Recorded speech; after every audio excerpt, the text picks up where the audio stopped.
No, prende nomás. Ay,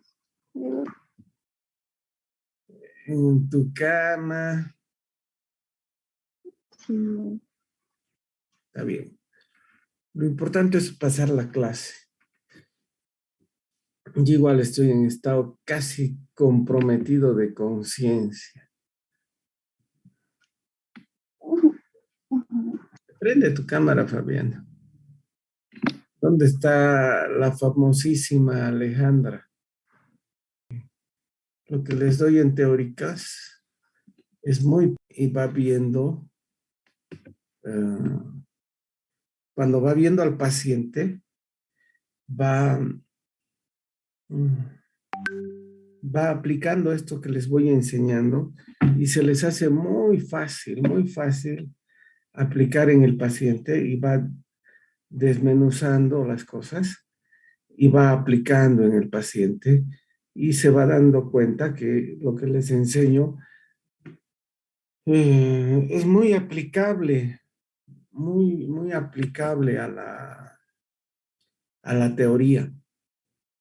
Fíjense, muchachos, estos son los primeros criterios diagnósticos del lupus eritematoso sistémico. Y fíjense, acá dicen criterios de clasificación del American College of Rheumatology. Y no son criterios diagnósticos.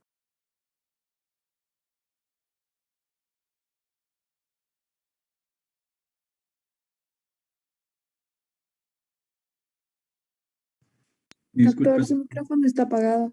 Micrófono, doctor.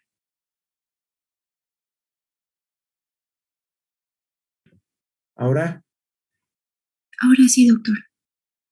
ya no son criterios diagnósticos, son criterios de clasificación. Ya, el diagnóstico, como les he explicado en la anterior clase, lo hace el médico. Ya, puede que uno tenga todo el puntaje para clasificar como lupus y no ser lupus. Y puede que no cumpla todo el puntaje y ser realmente un lupus. Entendido. Entonces depende mucho de cada caso. ¿Ya? Estos son los criterios de clasificación del 82. Al 2022 son más de 40 años.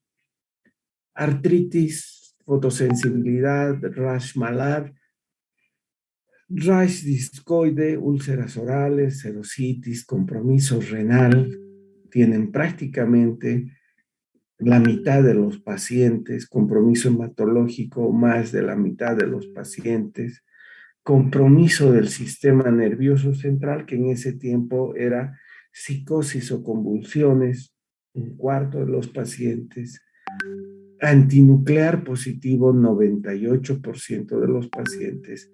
O sea que habían dos pacientes que tenían ANA negativo y eran lúpicos. Habían, por ejemplo, DNA positivo 70% y SM 30%. Si se dan cuenta, desde el año 82, hace más de 40 años, no hay DNP y no hay células LE. Y acá en Bolivia, se fijan, hay algunos pacientes que todavía llegan con células LE solicitadas por algunos médicos. Y hay algún anti-DNP solicitada. Perdón, pero esto es incompatible casi con la vida el madrugar tanto. Hay células anti-DNP solicitó o un anticuerpo anti-DNP, no sé de dónde se han inventado, pero hacen anti-DNP, hacen células LE, antilupus eritematoso sistémico, y hay algún laboratorio que brillantemente todavía hace anticélulas LE, o sea, están retrasados en 40 años. 4 de esos criterios, la presencia de esos 4 criterios, hacían el diagnóstico del lupus, ¿ya? O clasificaban más que hacían el diagnóstico del lupus.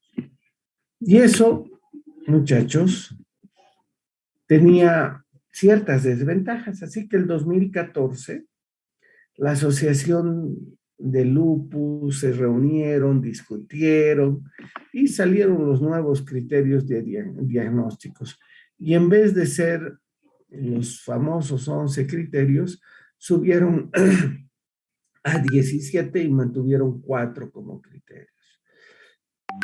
Y además dijeron que una nefritis confirmada por biopsia compatible con lupus y presencia de ANA o DNA positivo, ya también hacían el diagnóstico. Y eso nos daba una sensibilidad del 94% y bajaba la especificidad, como vamos a ver.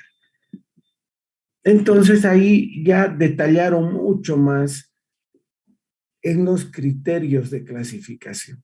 Y hablaban ya del lupus cutáneo agudo como eritema malar lúpico, ya lupus ampolloso, lupus buloso, muy parecido a lo que es el pénfigo. La necrolisis epidérmica tóxica como variante del lupus, lo que se ve en algunos medicamentos. Entonces, si alguien que tenga una necrolisis epidérmica tóxica, hay que buscarle lupus. El eritema lúpico maculopapular, lo que llamamos el eritema perla. El eritema lúpico fotosensible, lo que llamamos la fotosensibilidad. Todos en ausencia de dermatomiositis o lupus cutáneo subagudo. Entonces, esto era entonces lesiones lúpicas, lupus cutáneo agudo, y acá teníamos lupus cutáneo crónico. Y el lupus cutáneo crónico era el lupus discoide clásico, como acá vemos, eran unas lesiones que dejaban cicatriz, el generalizado o localizado. Hay lupus, por ejemplo, localizado en una región o generalizado en brazos, cuellos, generalmente en lugares expuestos a la luz ultravioleta. El lupus verrugoso, paniculitis lúpica o lupus profundo, una paniculitis lúpica parecida a una celulitis que no cura, y son tratadas muchas veces como celulitis, y le dan antibiótico y no mejora. Lupus mucoso, ¿verdad? Lupus eritematoso tímido, tiene ciertas características que no necesitan saber. El lupus saballón o chilblains, el saballón que aparece en el invierno, en el frío, por ejemplo, son como granitos rojos en la punta de los dedos, aparece en el frío. Entonces, cuando a alguien le aparecen los dedos, esas lesiones muy dolorosas en los puntos, en la punta de los dedos, hay que pensar en lupus eritematoso sistémico. ¿Ya? El líquen plano, ¿ya? El lupus discoide o líquen en la boca, por ejemplo, unas lesiones. Cualquier lesión en piel rara, persistente, eritematosa especialmente, hay que pensar en lupus eritematoso sistémico, ¿ya? Lesiones orales o úlceras orales en paladar. Antes solo eran úlceras orales, ahora pueden estar en paladar, en lengua, en nariz, siempre y cuando se descarte vasculitis, BSET o alguna infección. Y otra cosa, por ejemplo, a mí me ha sucedido de que a un paciente le han diagnosticado lupus ¿ya? Y lo que tenía este paciente era enfermedad inflamatoria intestinal, una enfermedad de Crohn. Un paciente tenía úlceras orales. Ah, esto es un lupus. Y lo empezaron a tratar como lúpico. Sería por ahí metido un antinuclear positivo de mala calidad y pensaron solo en una enfermedad inflamatoria intestinal y pensaron que era úlceras orales por lupus y lo que en realidad era, era un lupus. Son úlceras orales no dolorosas en general. Ahora, ¿qué caracteriza? Para enredar más la cosa, el lupus se asocia frecuentemente a enfermedad inflamatoria intestinal. La alopecia. Cualquier paciente que tenga, por ejemplo, artritis, porque se presenta la artritis en más del 95% de los pacientes, 90-95%, en algún momento hacen artritis. Si alguien tiene artritis y se le cae el pelo, si alguien tiene artritis y tiene lesiones cutáneas, siempre hay que pensar en lupus. Entonces, alguien con artritis y si se le cae el pelo, hay que pensar en alopecia. Oh, perdón, si alguien tiene alopecia y tiene artritis, hay que pensar en lupus. ¿Ya? Obviamente, paciente que tiene artritis y está con medicamentos, se le puede caer el pelo, especialmente con algunos medicamentos como la leflunomide. ¿Qué tipo de alopecia tiene que ser? Una alopecia difusa, pero hay que descartar otras causas de alopecia como el déficit de hierro, algunos medicamentos, la alopecia androgénica, por ejemplo. La serositis.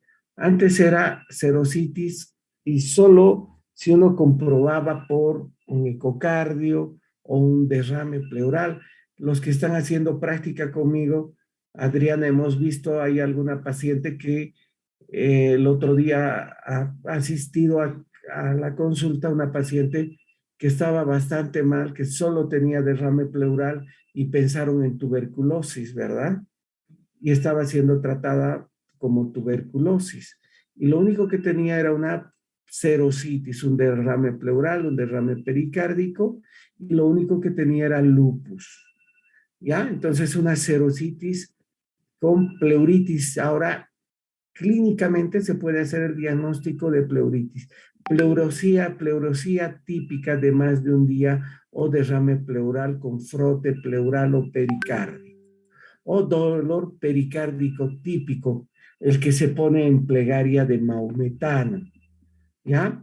Artritis, sinovitis en dos o más articulaciones, ¿ya? Más, o sea, artritis más compromiso hematológico, más compromiso de alguna otra, de algún otro sistémico o de algún otro sistema, hay que pensar en lupus. Una artritis que tenga PCC negativo, factor reumatoide negativo, siempre hay que pensar en lupus. O, por ejemplo, un paciente con artritis y que tenga un sedimento de orina patológico, hematuria, proteinuria, cilindruria, una hematuria especialmente o una proteinuria de más de 500 miligramos. Sí o sí, eso hay que descartar de que no sea lupus eritematoso sistémico. O, miren, antes era psicosis o convulsiones, pero ahora se ha ampliado el espectro. Una neuritis múltiple, mielitis. ¿Se acuerdan el paciente que quedó parapléjico, los que han pasado práctica conmigo? Quedó con paraplegia.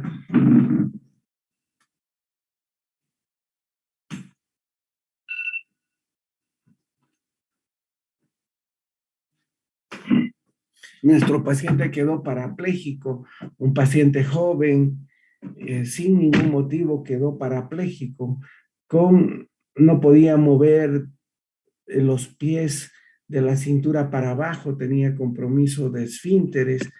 Entonces hay que pensar en lupus o antifosfolípido, un estado confusional agudo. Por ejemplo, yo tenía una paciente, una viejita de 70 años, que me hicieron la interconsulta, tuve que ir al psiquiátrico, me acuerdo bien, de una viejita, un poquito más de, sí, cerca de 70 años, que hizo una esquizofrenia a los 70 años, o sea, enloqueció a los 70 años y me llamaron porque además tenía artritis. A los 70 años nadie enloquece, pues. La gente, hay alguna gente que enloquece de amor a los 70, 72 años. Eso es verdad. Hay que hacerle exámenes para ver de que esa persona que ha enloquecido por amor a los 70 años no tenga lupus.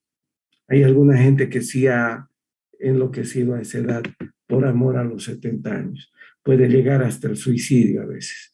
Entonces, a esa viejita le hicimos los exámenes y lo que tenía era un lupus eritematoso sistémico con psicosis lúpica.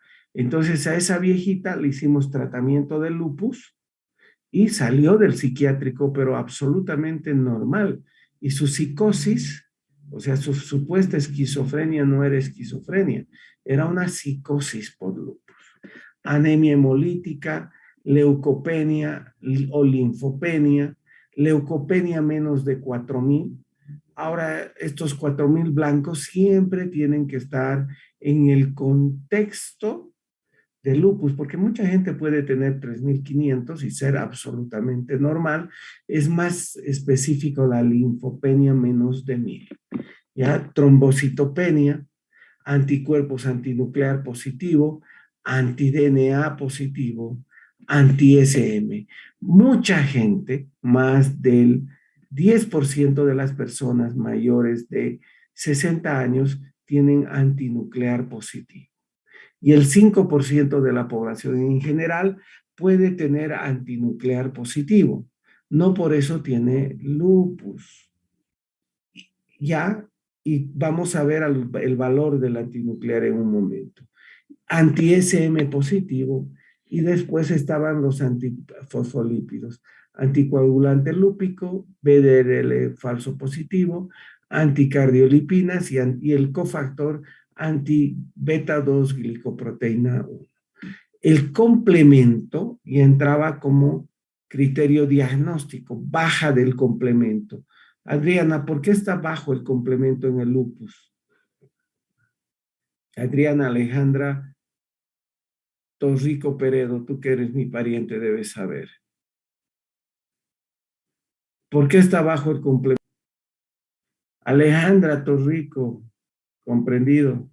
Sí, doctor, comprendido. Estás dormida.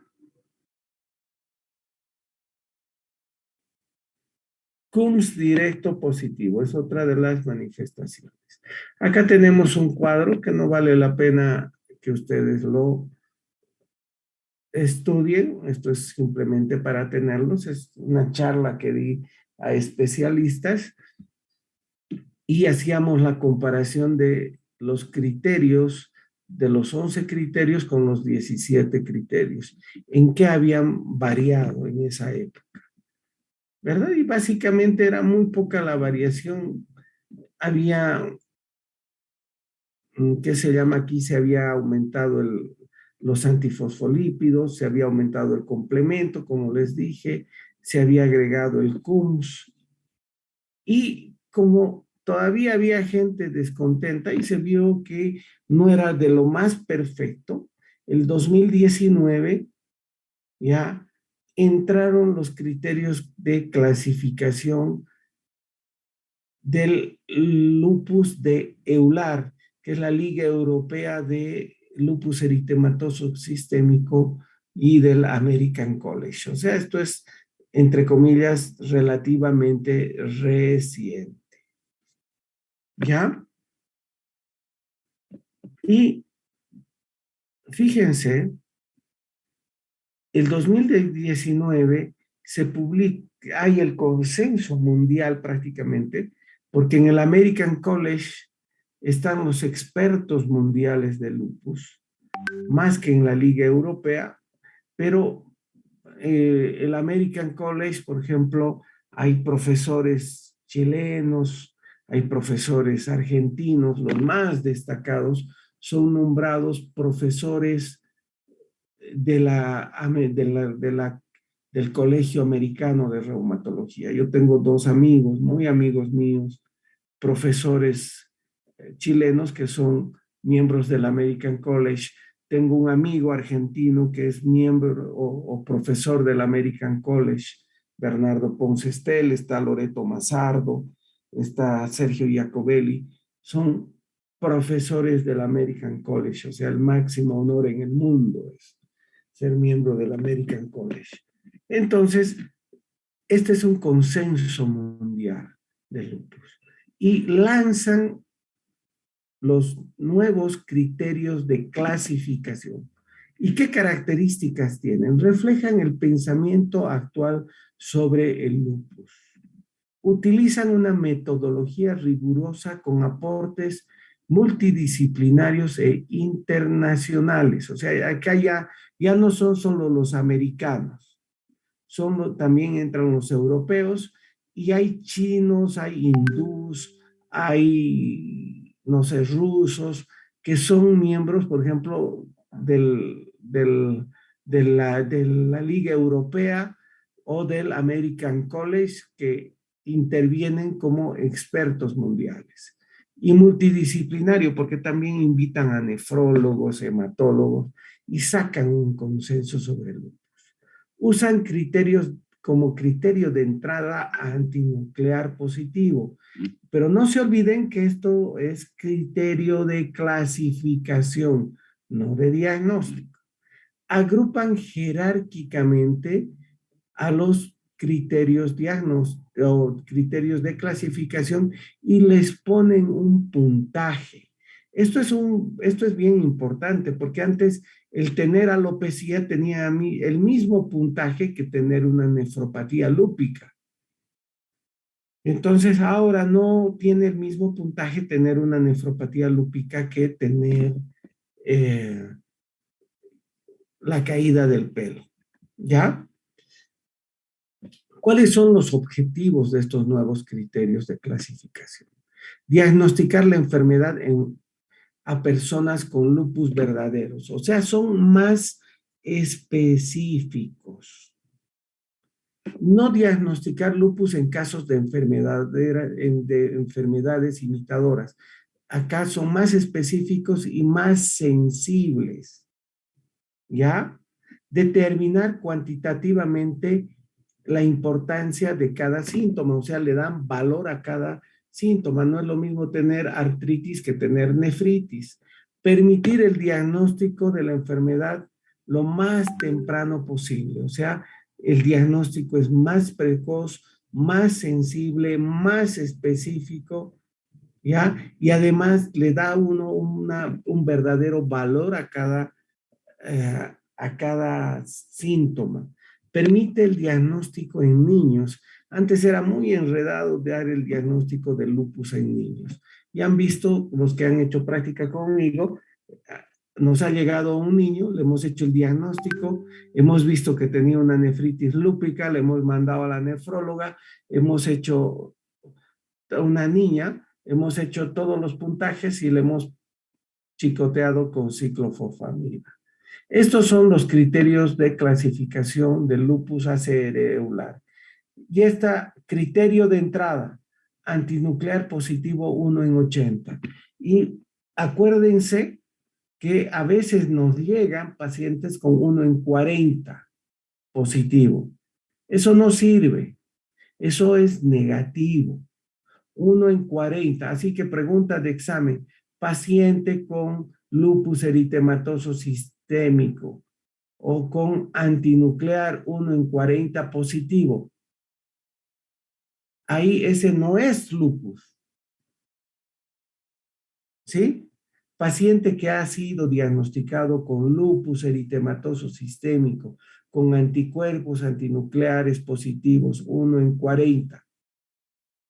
De hecho, eso es negativo.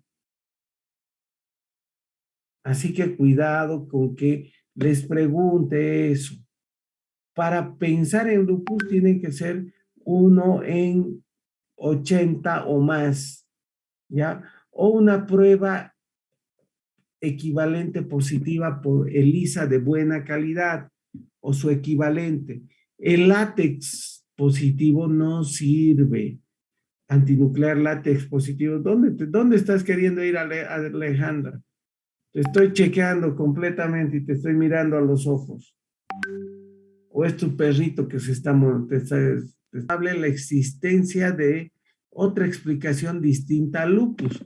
Por ejemplo, si este paciente, no sé, está cursando con un citomegalovirus y tiene leucopenia, lo más probable que la leucopenia sea por otra causa, ¿verdad?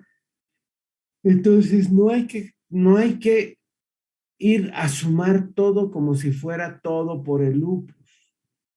¿Entendido?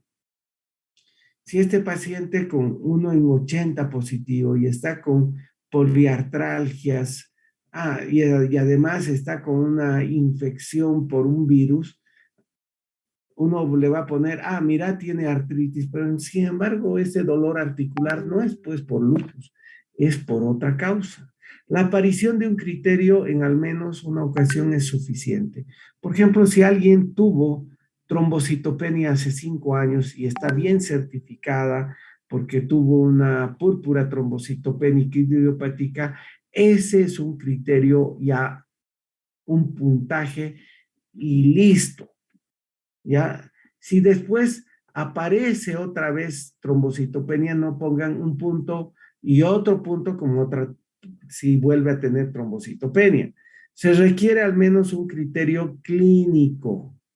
O sea, por más de que uno tenga serología positiva, ANA, DNA positivo, ese paciente sí puede ser, clasifica como lupus, pero nada más, no hay que hacerle nada.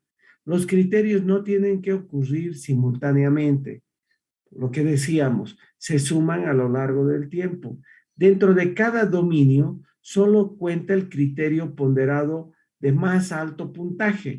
Por ejemplo, si alguien tiene fotosensibilidad, tiene úlceras orales y tiene lupus discoide y tiene además un lupus buloso y además tiene un lupus timidus y tiene 20 manifestaciones cutáneas, si uno suma cada una de las manifestaciones cutáneas, como vamos a ver, si uno suma todas las cutáneas, puede tener 20 puntos, no 10 para que hacen el diagnóstico.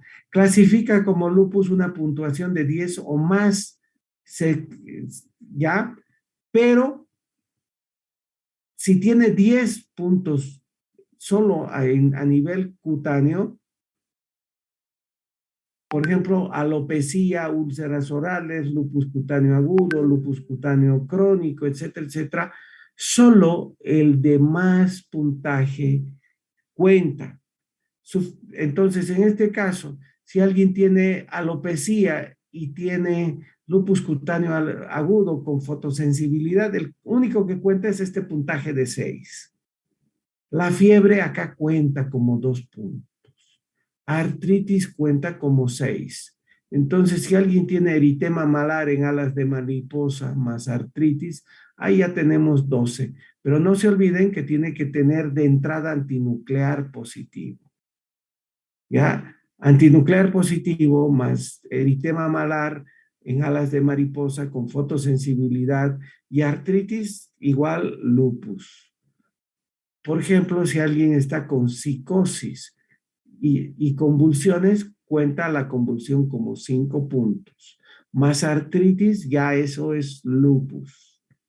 ¿Entendido? Serositis, pericarditis, son 6 puntos, etcétera, etcétera. Fíjense, esta tabla apréndanla, ¿verdad? Complemento también.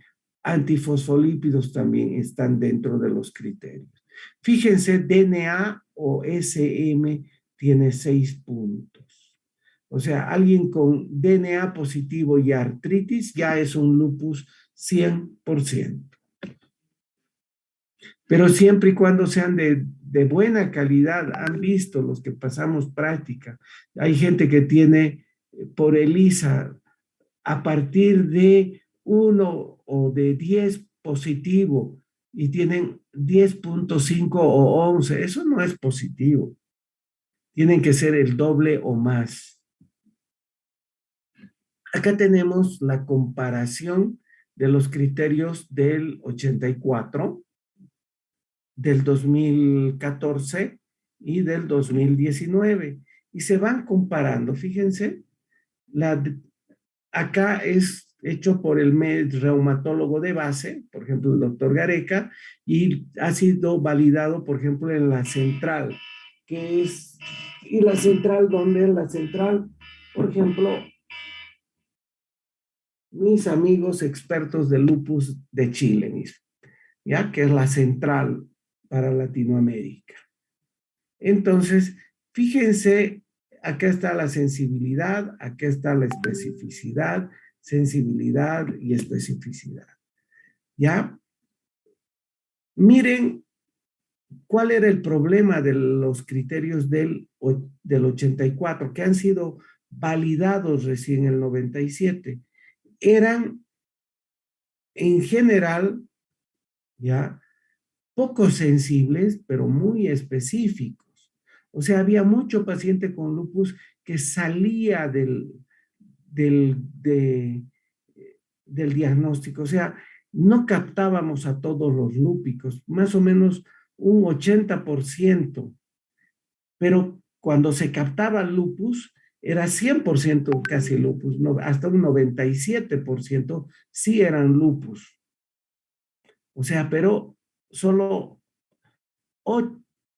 casi 9 de 10, 9 de 10, o sea, un 88% eran lúpicos, pero la vez que uno captaba un lupus era casi 100% seguro de que era lupus de verdad. El 2014, con estos criterios que se han validado el 2012, ya se captaba casi al 100%, pero se estaba captando de más. Estábamos empezando a meter a pacientes que no eran lúpicos. La especificidad bajó.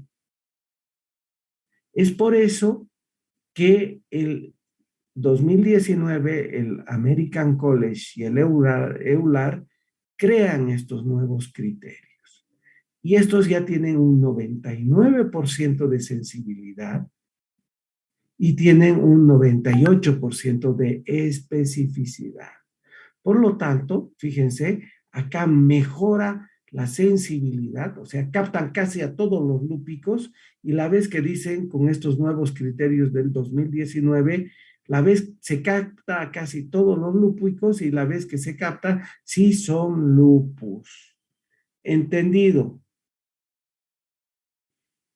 Este es el motivo por el cual se va cambiando los criterios del 84 validados el 97, del 2014 y del 2019. ¿Entendido? ¿Cuáles son los objetivos del tratamiento del lupus? Alcanzar la remisión o baja actividad, prevenir la reactivación, ¿ya? Mejorar la supervivencia del paciente sin daño de órgano blanco. ¿Han visto? Lo que uno trata es de que el paciente no tenga lupus activo, de prevenir de que se active el lupus, de que cuando uno trata al paciente, de que no tenga daño y utilizar la menor dosis posible de corticoides. La última paciente que hemos visto, le hemos aumentado azatioprina, le hemos bajado corticoide y le hemos dicho, ¿sabes qué? Estás ya con mucho corticoide, te han dejado mucho corticoide, vamos a bajarte el corticoide, te vamos a suplir la azatioprina para eso. Te estás hinchando mucho. El corticoide, cuanto menos tiempo y menos dosis, mejor. No se olviden que el tratamiento del lupus tiene que ser proporcionado, integral e interdisciplinar.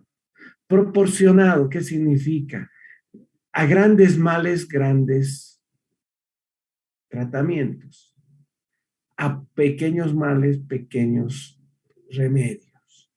No vamos a tratar un lupus articular con ciclofosfamida, ni vamos a tratar un lupus renal con hidroxicloroquina o 5 miligramos de prednisona. O sea, hay que ser proporcionado. A grandes males, a un lupus renal, hay que darle ciclofosfamida si es una nefropatía lúpica tipo 4.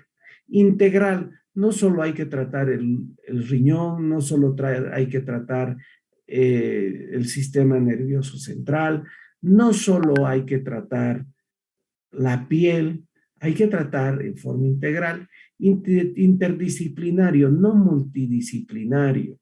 Han visto que cuando yo voy a ver un paciente con lupus, siempre hablo con la nefróloga. Trato de hablar con todas las nefrólogas, pero en especial hay que tratar de llevarse bien con todos los especialistas. Y yo trato de mantener una buena relación con todos los nefrólogos. Afortunadamente, la gran mayoría de los médicos son amigos míos y podemos conversar muy bien con todos los especialistas. En cuanto al tratamiento, vamos a hablar de tratamiento cuando hablemos de terapia en general. ¿Ya? Hay varios tratamientos, pero este es el esquema más o menos de tratamiento del lupus. Pero básicamente en todo paciente se debe usar hidroxicloroquina. Hay que utilizar siempre glucocorticoides a dosis bajas por vía oral en lupus leve, en lupus moderado, se sube el corticoide, y pulsos de metilprednisolona en lupus severo. Azatioprina, metotrexato en lupus leve a moderado, belimumab en lupus moderado y micofenolato, ciclosporina, rituximab en lupus refractario grave. ¿Ya? Esta es la madre del cordero lupus en el tratamiento. Listo, muchachos. Hemos acabado lupus. Mañana vamos a hablar de vasculitis o de artritis reumatoide.